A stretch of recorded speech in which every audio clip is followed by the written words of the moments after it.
Just thanks so much for such a fascinating film and for being here today to talk to us about it. I'm really excited to kind of ask you to tell us a little bit more about the kind of significance and history of the religious practices that we see in the film, to learn a little bit more about this kind of really extraordinary figure of Mother Dango, and to talk a little bit about the relationship between the candomblé, I believe I'm saying that right, religion, or just about anyway, and cultural and social resistance. But before we kind of get into the thick of it, I thought it'd be good to start off by talking about the kind of origins of the project. So if you could tell us a little bit about how the film kind of came about first, that'd be great. Yeah, well, thank you. And I hope you could see a final version of this film, which is more vibrant in its images and sound. Okay, but it's fine. The editing is ready. But we had a huge effort to make the colors more vibrant, etc. So do you want to tell us a little bit about that process? And it's one of these things with film festivals. There's so many films flying about. Yes, but I think the film is it, but it's not the film. Sure, but I'll tell you what. Then why don't you tell us firstly then about the process and the distinction between the two, just so we have at least an idea in our minds. And so you said the color is much more vibrant. How did you go about? Because you have after the editing process, we started this very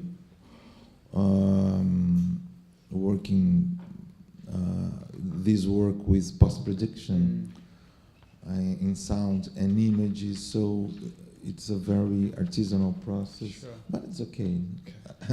Let's continue. Sure. Okay. So origins of the project. Yeah. Well, it's in fact a trilogy. Okay. It's the third film of a trilogy, which is called the Black Trilogy. I live in a city called Campinas, in the state of São Paulo. It's as a metropolitan area, just 1 hour from São Paulo, which is another metropolitan area with 20 million of people. In my city, we have 4 million of people. And it's a apparently very wide city, but it's in fact a very black city as well, a black city hidden in the margins of the city.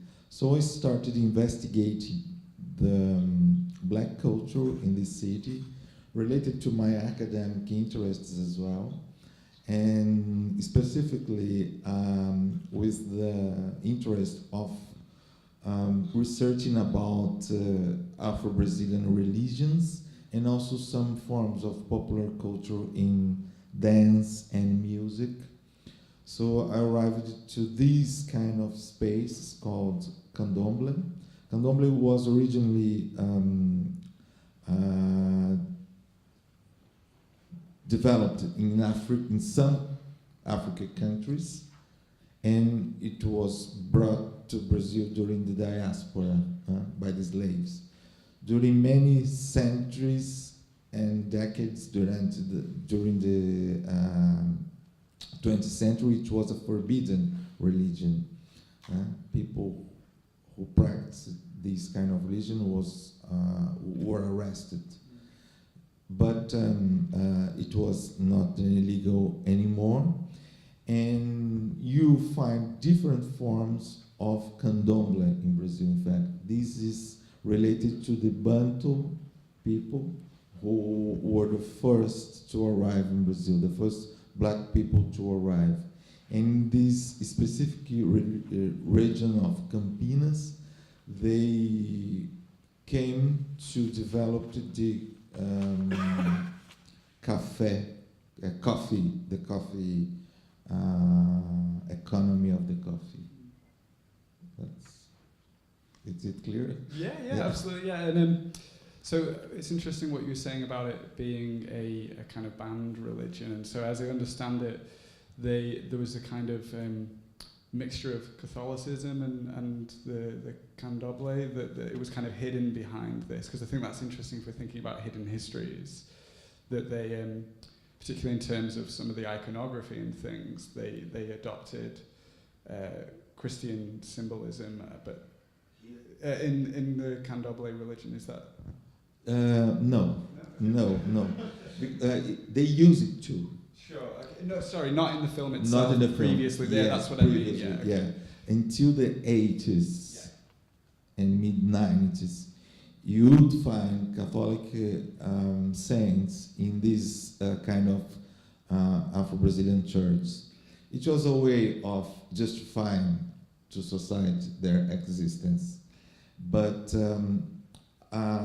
during the democratization process after dictatorship and in the 80s, they started to avoid any Catholic image just to affirm their African heritage. It was called kind of Africanization, a strong Africanization, and they avoid any kind of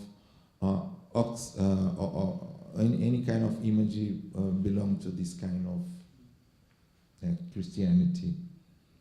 But Umbanda, which is a very Brazilian religion, Kendo Blaze is also very Brazilian, because in Africa, I believe you would find different forms of rituals. They developed their own rituals in Brazil during the diaspora. And Umbanda, which has some connection with Candomblé, you would find Christian symbols there. But Candomblé is more African. Yeah. And so, given this kind of history of persecution, did you have any difficulty kind of accessing the community? Were they resistant at first, or how did you kind of convince them that this representation would be a positive one and would be kind of something that would be to not be kind of detrimental to their community, I suppose? Well, I have been shooting these washing the city kind of observational. Or? I have been shooting these for a long time, so I have been in touch with Maindango and trying to convince her to be filmed. So this last year, 2016, we had a very serious conversation, and yes, she allowed me to be documented. I had no kind of resistance in this kind of space. It's a space, on contrary, you would be very welcomed if you don't have prejudice just to come in. Do you want to tell us a little bit more about Mother Dango then? Kind of who she is, her kind of centrality to the community, and I understand that she's also kind of involved in activism as well as being kind of central part of this religious community. So do you want to maybe tell us a bit more about her as a figure? It's a huge history, I believe, because she's connected with the history of the black woman in Brazil at all. When her father died, their family became Protestant, and the violence against her body was very intense during all her life. Almost 30 years of being treated as a crazy, with psychiatric treatment, etc. But when she moved to Campinas, she integrated black social movements, and she was a kind of leader during this moment when the Workers' Party began its activities as well.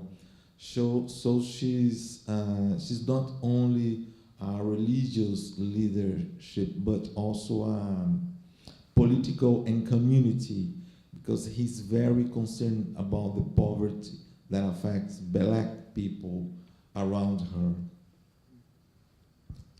Great. And then just a quick question about the sort of the context surrounding this more widely as well.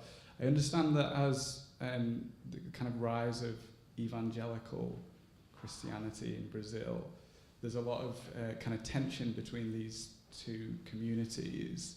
Could you just talk a little bit about that, and then how this relates as a sort of act of resistance, I suppose?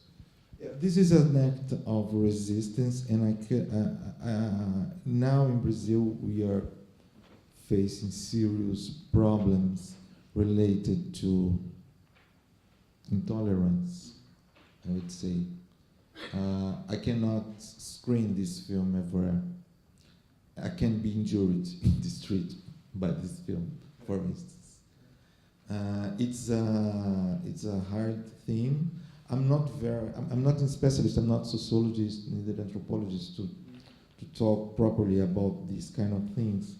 But I'm very interested, mainly in the connections between aesthetics and political, because I'm not a religious man as well. But I see specifically these kind of religious ritual as resistance.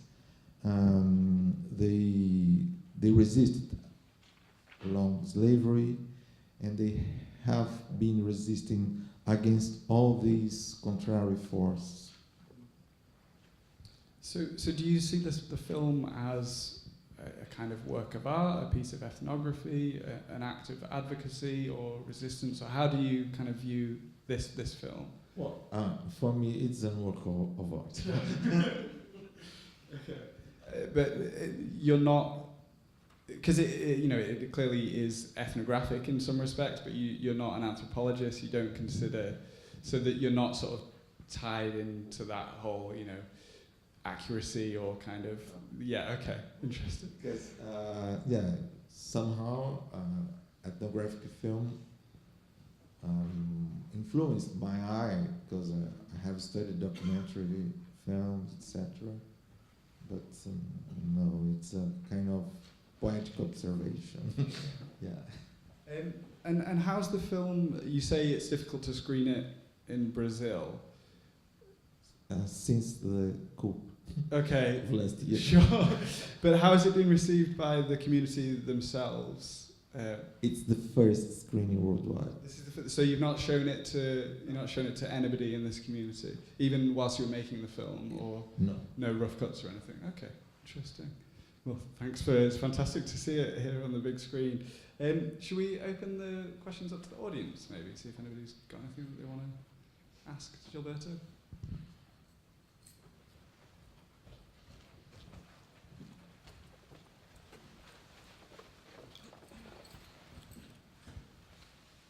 Well, thank you for the screening, Gilberto. And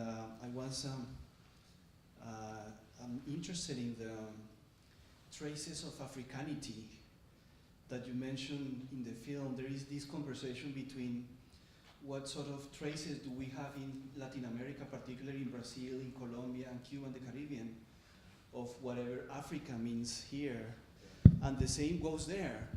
What kind of Africanities, quote unquote, do you see from Africa, from Angola, from other places as well? What do they see us from Africa at the same time? So we have this conversation in the continent about the meanings of Africanity and what sort of things are really, as you say, this is really African. I mean, that's an interesting statement. So I just wanted to, I don't know if you could comment on that, basically.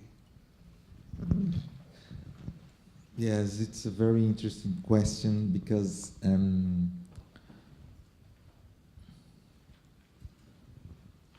although there are lots of very intelligent people who have thought about that, it's not a regular theme as it should be, because it's how our hidden history. And for me, I have been linked to literature, arts, etc., and films, but with a very strong Eurocentric heritage. And although belong to a mixed race family with a very strong black heritage, all this is very new for me as well. The whitening process is a very, it occurs in a very violent way, and you don't, and it, at the same time, it is naturalized. So, in making these films, I'm learning about that. I don't have the questions, the answers, the right answers for your questions, because I believe to deal with this heritage, you have to listen a lot of these old people, because they are not in the universities, they are not in the books. And at the same time, they are creating this African heritage all the time. For instance, Mãe Dango has never traveled to Africa, but she believes she's a strictly African woman from Angola, and he defends its Bantu heritage, I believe, very properly, with some of the little things her memory could access by this short period he lived with her father, who is considered, who considered himself a Bantu as well. So it's a kind of, to think about African heritage and the kind of Africanity you developed, you need to activate several pieces of knowledge, I would say.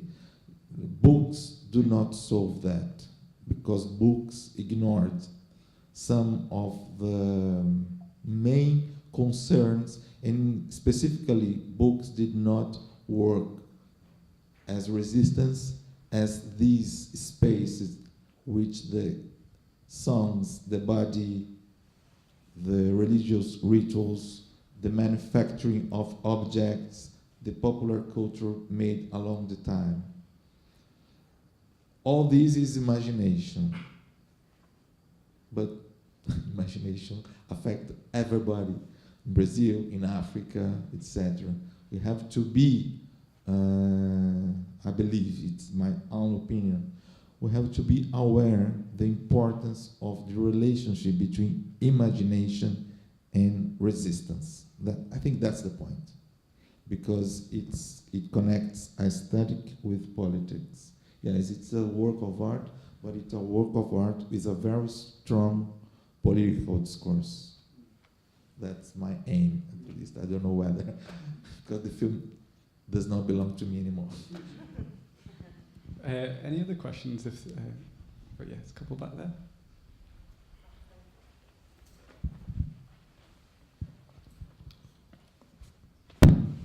Thank you, Gilberto. That was a really very special film, I thought.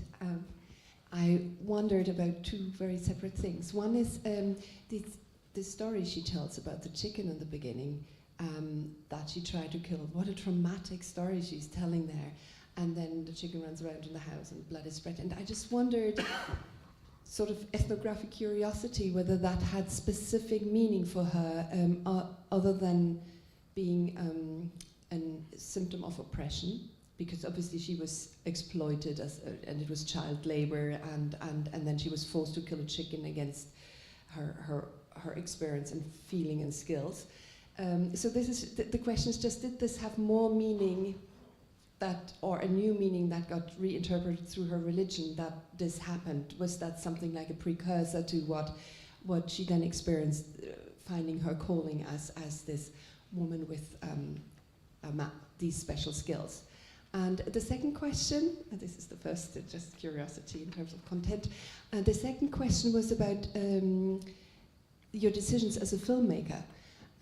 within the when cutting the film, and I just noticed that there you had when you were filming the Kendo Blaze trance and these events, there was cutaways into the audience and then back to her, and then she wore a new costume, and so it was obviously a new occasion, and you did that a few times. There was a repetition in this, and was that then always a new occasion, question mark?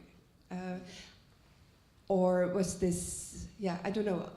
I just wondered what your rationale was in doing that. Was this always like sort of deliberate, doing a cutaway into the audience and then going back and we are at another day? So perhaps the question is over how many events did we actually witness in your film? This Kendo Blaze dance. Yeah, and answering the second question, I would say that was my concern, just to in some way to present poetically to all audience the several activities linked to a terreiro of Candomblé, to a church of Candomblé. And you have in all of the activities have a strong meaning to its community. And sometimes I'm very interested in a kind of Soviet montage, just creating some visual metaphors, and it is linked to the idea of the secrets, the idea of sharing lacks, strategically sharing lacks, because Candomblé is very connected to the secrets, to ancient secrets. So some of these images, most of these images are just kind of superficial images, but superficial in a very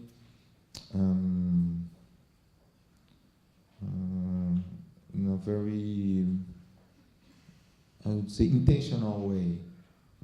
It's kind of aesthetic of surface, because to access Candomblé, a filmmaker would be not very honest, I would say.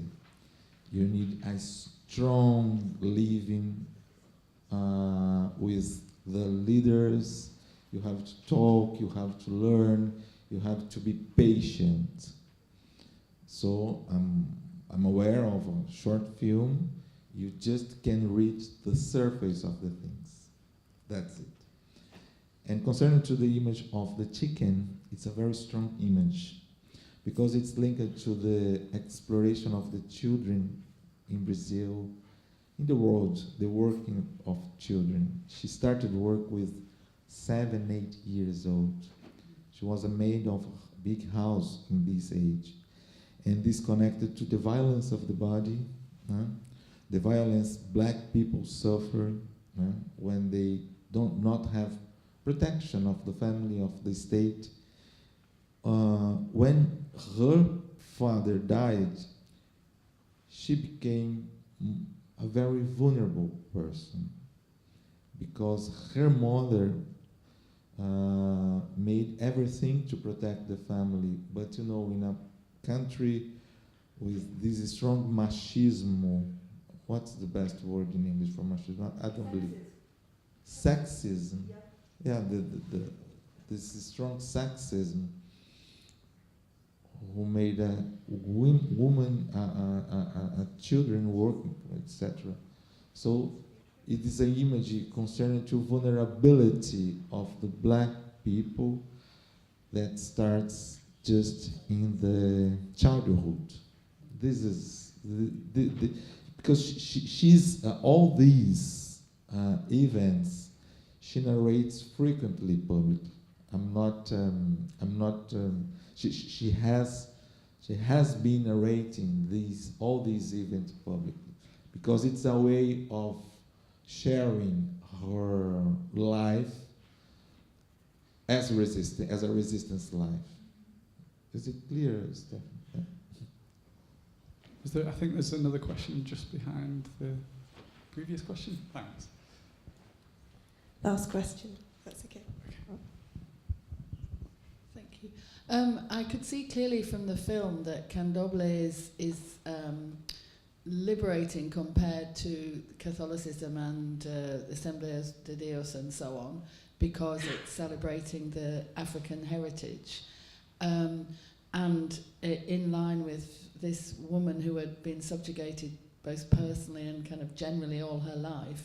But my question is, and I'm sorry if it's unfair, but religion tends to subjugate people, especially women. So I'm interested that how that sits with her, or how you see that.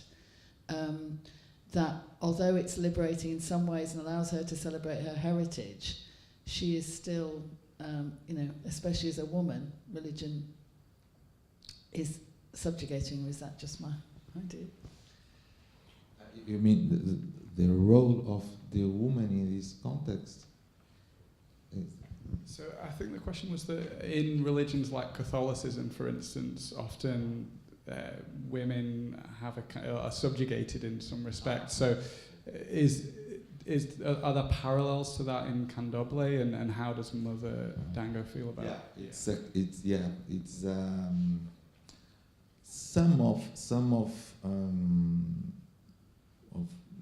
Some communities did not initiate men. It was a territory of women, strong women. Yeah, it is recent, I would say, in the history that men became leadership in this kind of religion. It is a territory of women, of very strong political resistant women. Yeah. So it's very interesting because, of course, most of them are black, have been black women. But Candomblé is very widening recently because it's very expensive religion. They don't have any state funding, nothing. So it's very expensive to keep all this. And black people have been immigrated to evangelical churches, to this kind of capitalist theology, I'd say. So yeah, and it's very interesting because black women in Brazil are in the margins of the margins. They suffer the violence of all the violence. And you can find in this space of Candomblé a space of philosophers, theologists, big women that not only resist, but made all the community resist, made all this heritage resist. That's the point. But they are not acknowledged as they should in the history of Brazil. But you can imagine all over the country lots of spaces with this kind of political leaders, where women, different from Catholicism and evangelical church, are the main voice. Yeah? Thank you. Did you want to stop there, or have we got time for another question? We are getting close to coffee break time, and we could have a quick question, comment, or something that you might want to say, just in sort of summing up. Does anybody have anything else that they were really kind of keen to mention now?